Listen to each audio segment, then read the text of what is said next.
রব্বুল আলামিন মানুষদেরকে যে বাঁচিয়ে রেখেছেন, আমরা যে বেঁচে আছি, এটা হলো একটা আশ্চর্য একটা বিষয়।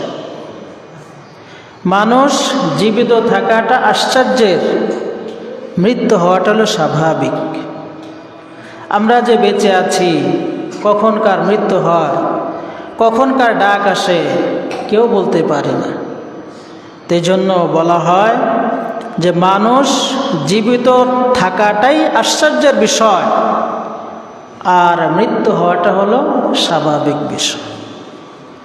তো আল্লাহ পাক যে আমাদেরকে পর্যন্ত হায়াতে রেখেছেন, বাঁচিয়ে রেখেছেন, এটা আল্লাহ তাআলার বড় মেহেরবানি, অনেক শুকরিয়ার বিষয়। এই জন্য আবারও বলি আলহামদুলিল্লাহ।